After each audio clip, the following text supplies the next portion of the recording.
सिंगरुबा सह्याद्रीच्या घाटामध्ये स्मृतीत गेलेला एक योद्धा, त्याचा परिचय आपण या व्हिडिओच्या माध्यमातून करून घेणार आहोत.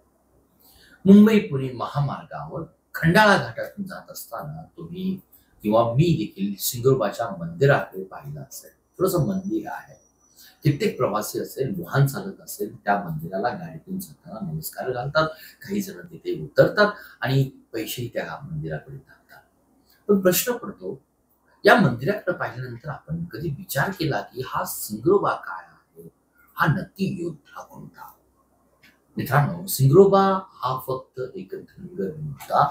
तो ब्रिटिशांना सह्याद्रीच्या कठीण भूप्रदेशामध्ये मार्ग दाखवणारा एक अद्वितीय मार्गदर्शक होता. अद्वितीय मार्गदर्शक. जेव्हा ब्रिटिशांनी मुंबई पुणे हे दोन शहर, लोहमार्ग असेल, महामार्ग असेल, यांना जोडून बांधण्याचा, त्यांना जोडण्याचा प्रयत्न केला, तेव्हा त्यांच्या समोर सर्वात मोठं आव्हान होतं हे सह्याद्रीचे घनदाट असेल, खडतर डोंगर रंगामधून हा मार्ग नेमका कसा तयार करायचा. आणि इथंच आपल्या या नायकाची, सिंगरुबाची कहाणी सुरू होते. सह्याद्रीचा पुरेपूर माहिती असणारा हा धनगर एक बुद्धिमत्तेचा खरंच कळस होता. सिंगरुबा वर्षानुवर्ष आपल्या मेंढरांसह या डोंगर रंगामध्ये फिरत होता. घाटातील प्रत्येक खडक असेल, कडा असेल, मातीचा प्रकार असेल, कुठे जमीन भुसभुशीत आहे आणि कुठे ती मजबूत आहे, याची सखोल माहिती त्याला होती. आणि हीच माहिती त्याला जी काही होती त्यांनी तत्कालीन ब्रिटिश अधिकाऱ्यांनी त्यांना दिली. आणि त्याच्या मार्गदर्शनामुळे ब्रिटिशांनी सह्याद्री फोडून बोगदे बनवले, रस्ते तयार केले आणि मुंबई पुणे हे दोन शहर जोडले गेले. पण इतिहासातील कित्येक नायकांसारखंच सिंगरुबाला देखील धोका दिला गेला.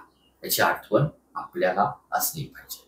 जेव्हा रस्ता तयार झाला तेव्हा दोघेही ब्रिटिश अधिकाऱ्यांनी सिंगरुबाची उपयोगिता संपली असं समजलं. आणि तुम्हाला जाणीव आहे त्यांनी काय केलं? या सिंगरुबाला बेधडक गोळ्या घालून ठार.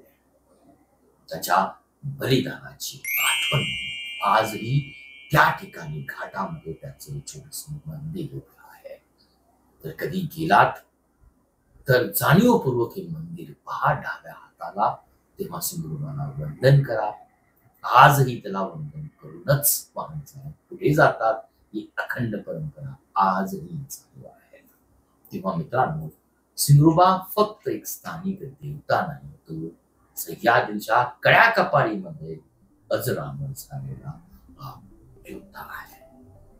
त्याचे ज्ञान, त्याची निस्वार्थ सेवा आणि त्याच्यावर झालेला अन्याय त्याची आठवण म्हणून त्याचे स्मारक आजही आपल्या समोर उभे आहे.